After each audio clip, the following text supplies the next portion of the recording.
The most productive commercial beekeepers in Ohio and Indiana in the 1930s did not plan their season by the month. They planned it by a single date. Not a calendar date, a biological one. And every management decision they made from February through August was positioned backward from that one number. They didn't call it a system, they didn't give it a name, they just called it knowing when the clover was going to peak. Most beekeepers today have never been taught how to find that date, and without it, every technique in the management toolkit, the pre-flow split, the brood nest expansion, the mite management window, is correct arithmetic applied to an unknown variable. The answer will always be wrong. If you have ever ended a season wondering where the flow went, the colony was strong, the supers were on, the bees were working, and the honey boxes still came in light, leave a comment below. What you're describing is almost certainly a timing problem. And the timing problem almost always traces back to one missing piece of information. That is what this is about. The first thing to understand is that the management calendar the old beekeepers used did not start in the hive. It started outside. It started at the edge of the pasture or along the fence line or on the hillside where the wild plants grew. It started weeks before any management decision needed to be made. And it started with observation, not with a hive tool. What those beekeepers were doing is what agricultural scientists call phenological observation. The recording of recurring biological events in the landscape, first bloom, peak bloom, leaf out, as a way of reading the seasonal progression of the local ecosystem. They didn't use that language. Moses Quinby, writing in the 1850s, described it simply as reading the season. A.I. Root in the early editions of ABC and XYZ of Bee Culture referred to it as knowing the country. C.C. Miller in 50 Years Among the Bees wrote that the beekeeper who did not know when the bees were going to need what they were going to need rather than responding to what they already needed would always be behind.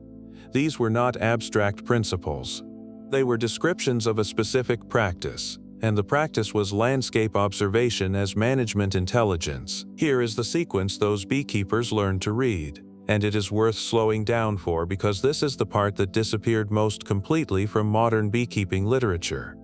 In most of the temperate eastern United States, the spring bloom sequence follows a predictable ecological order. Dandelion opens first, typically in early to mid-April in the Ohio and Indiana clover belt. And its opening carries information, not primarily about dandelion honey, which is real but marginal in production terms, about timing. A beekeeper who knew their local landscape understood that when dandelion reached full bloom, fruit bloom, apple, wild cherry, pear, was approximately 2 weeks behind it in the progression, not 2 calendar weeks, 2 ecological weeks, meaning that if the spring was running 10 days late because of a cold March, fruit bloom would also run 10 days late. The landscape shifted together. The calendar did not. This is the first principle the old commercial beekeepers understood that most modern management advice quietly ignores. The bloom sequence is not fixed to dates, it is fixed to itself. Each species opens in relation to the ones before it, and the entire progression moves together when the season runs early or late. A beekeeper timing management to calendar months is working with a fixed ruler against a moving target.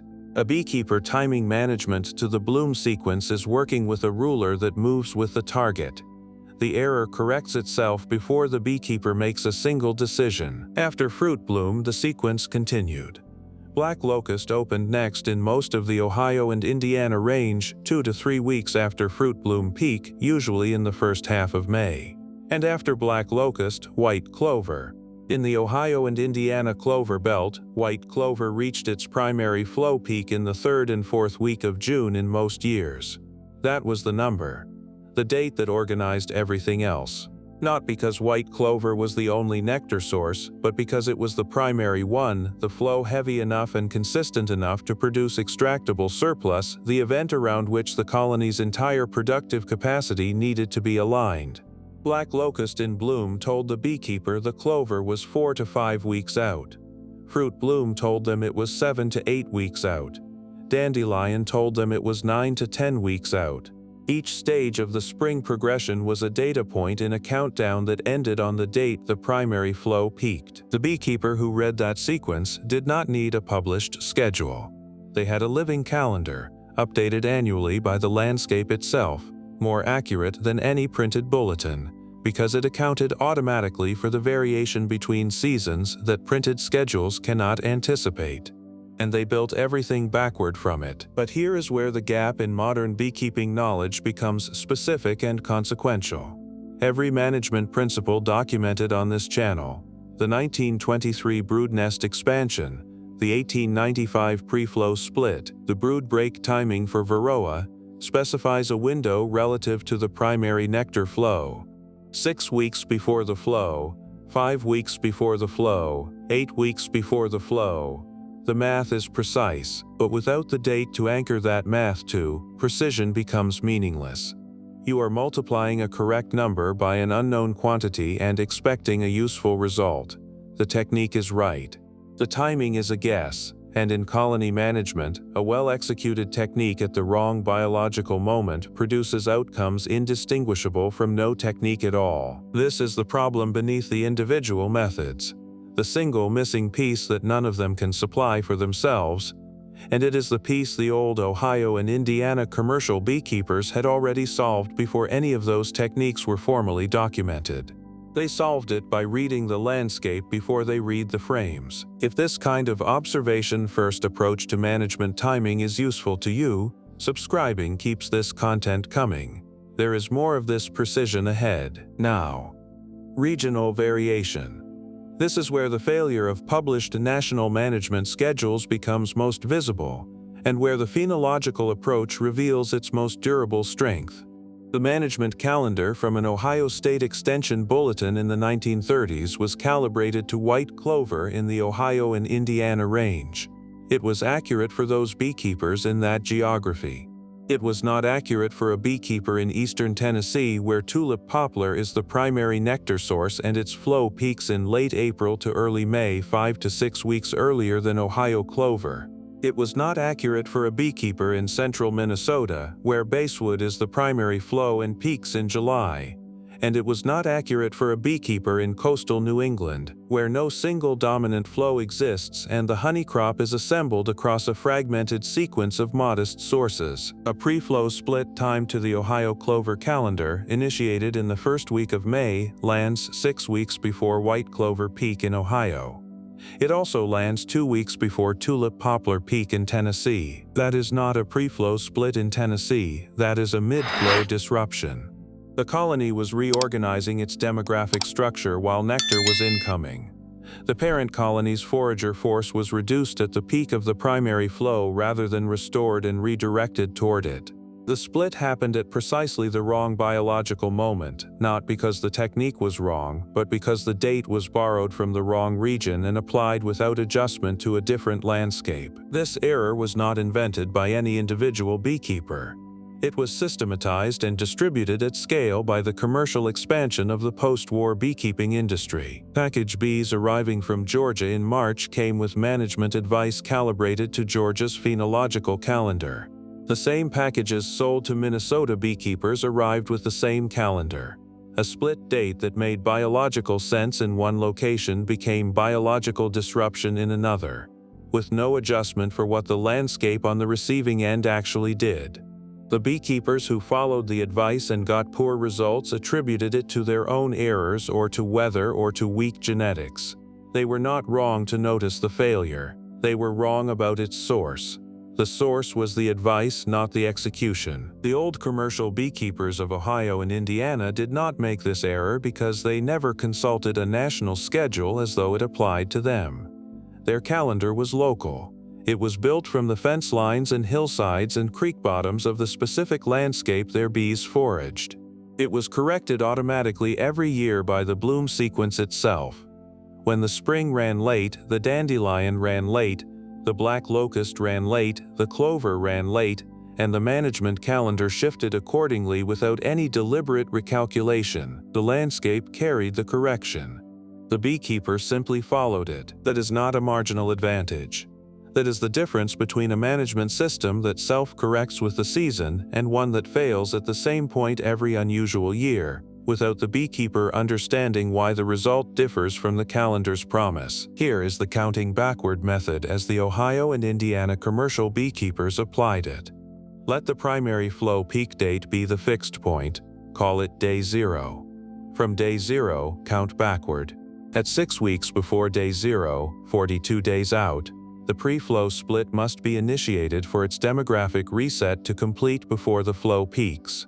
The mated queen introduced into the nucleus at day -42 will have established a laying pattern, her first brood cohort will have completed the nurse phase, and the nucleus will be contributing foragers at or near the flow's peak. The parent colony, relieved of swarm pressure at day -42, will have had sufficient time to redistribute its demographic balance and re-enter the productive foraging orientation that the swarm impulse was disrupting.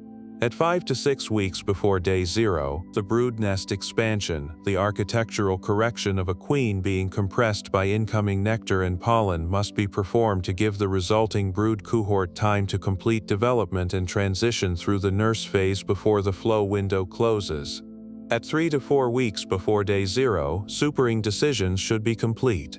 A colony that is not yet supered at day -21 will spend the opening weeks of the flow filling the brood box before it begins filling the supers. That production is not delayed, it is lost. And at 4 to 6 weeks after day 0, in the dearth that follows most primary flows, the mite management window opens.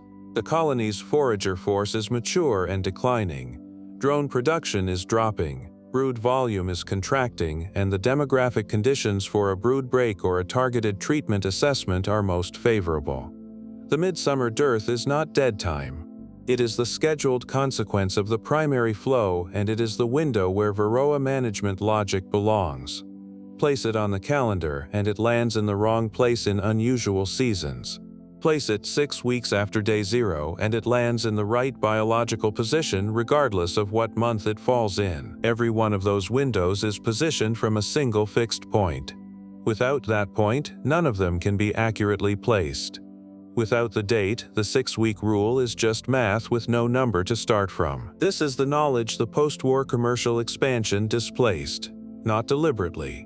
There was no decision to remove the Bloom calendar from beekeeping education. It was simply crowded out by a different kind of management logic, one organized around purchased inputs rather than local observation. Package bees arriving in spring, replacement queens on a seasonal schedule, miticide treatments timed to label directions rather than colony demographics. These inputs required a calendar that was standardized and printable, one that could be distributed at scale to beekeepers in every state. A local phenological calendar by definition cannot be standardized. It varies by region, by microclimate, by the specific mix of indicator species available in a given landscape. It cannot be put in a catalog, so it wasn't. The knowledge didn't disappear from the landscape. The Bloom sequence still runs in the same ecological order it ran in 1923. Black locust still precedes clover. Dandelion still precedes fruit bloom. The countdown is still available to any beekeeper willing to stand at the edge of their property in April and watch what the wild plants do. What disappeared was the instruction to do that, because the instruction had no product attached to it, and so it stopped being commercially relevant to publish. Building the personal Bloom calendar requires 3 years of direct observation to become reliable. That is not a long commitment, and the observations themselves are simple. In the first year, record the date of first full bloom for each indicator species in your local landscape. Dandelion. Fruit bloom if present. Black locust or wild cherry or redbud depending on your region. Your primary nectar source. Record specifically the date of peak bloom for the primary source, the point of maximum flower density and active forager activity in the field.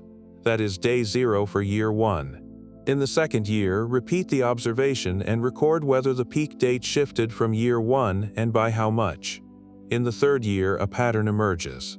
Most regions show a primary flow peak range of 10 to 14 days concentrated within a consistent 2-week window even across years with significant seasonal variation. That 2-week window is your planning range. For management decisions requiring 6-week lead time, initiate them in the opening week of your day 0 window, giving the decision the maximum possible run against the earliest likely flow peak. For decisions that allow some flexibility in timing, read the bloom sequence in real time and adjust within the window as the countdown unfolds.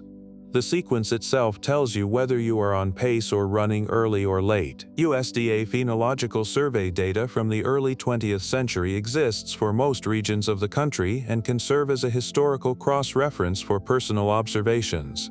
County agricultural extension records from the 1920s through the 1940s, available through state land-grant university archives, often contain decades of primary bloom date records collected precisely because the commercial beekeeping community of that era understood what the date meant. These records are not hidden, they are simply not reprinted because they do not support a product recommendation. A beekeeper willing to spend an afternoon with a county archive can often locate 20 to 30 years of local bloom phenology data collected by people who shared the same management logic and calibrated their own calendars against it. 3 years of personal observation cross-referenced against local historical records produces a management anchor that no national schedule can replicate. It is local, it is seasonally self-correcting. It costs nothing except the discipline of watching. There is an image that carries the whole of this philosophy in a single moment. An old Ohio commercial beekeeper standing at the edge of his woodlot in early May, watching the black locust along the fence line, not admiring it, counting. He is not thinking about the colony in box 7 or the queen he needs to check or the super he should have added last week. He is thinking, the locust is at 3/4 bloom, clover is 4 weeks out, the split I made 10 days ago needed to be made 10 days ago. He is ahead. He knows he is ahead because the landscape is telling him. He will walk back into the apiary in a few minutes, but the most important information he will act on today he already has. He read it at the fence line. That is what the 1920s and 1930s commercial beekeepers meant when they said they were reading the season. It was not a metaphor, it was a method. And it was the method that placed every hive tool action they took at the right biological moment relative to the event that determined whether all of it was worth anything. A.I. Root wrote that the beekeeper who understood when the bees were going to need what they were going to need would always outperform the one who responded to what they already needed. Root was describing this calendar. He was describing the practice of standing at the fence line in May and counting backward to 10 days ago and forward to 4 weeks from now and knowing exactly where you stand. The colonies that consistently outperformed their neighbors in the Ohio and Indiana clover belt across the 1920s and 1930s were not better fed or better equipped. They were managed from a date, a single biological anchor that placed every decision at the right moment in the colony's demographic cycle relative to the one event that made surplus production possible. A colony that enters the primary flow with its forager cohort fresh, its demographic balance weighted toward production rather than reproduction, its swarm pressure already resolved, its supers already in place, that colony is not performing unusually well. It is performing exactly as its biology is capable of performing when the management calendar is built around the right number. The colonies that end the season with light boxes despite strong populations and good weather and adequate equipment have almost always been managed from the wrong number, or from no number at all. The bloom calendar does not make beekeeping easier in the sense of requiring less knowledge or less skill. It makes the knowledge and skill you already have land at the right moment instead of the wrong one. The technique without the date is a sharp tool applied to a guess. The technique with the date is the same sharp tool applied to a known position. What comes out of the extractor in July is not a function of effort during the flow, it is a function of what was known and acted on 6 weeks before the first cell was capped with ripe honey. What is the primary nectar source in your region? And do you know when it peaks? Not approximately, specifically. That is the question worth sitting with this week. Leave the answer below. It's a conversation the old commercial beekeepers would have recognized immediately, and one that's overdue in modern beekeeping. If this kind of historically grounded timing knowledge changes how you look at your landscape between now and spring, subscribe. There is more of this precision ahead. the kind that was built not from theory but from seasons of watching what the bees already knew.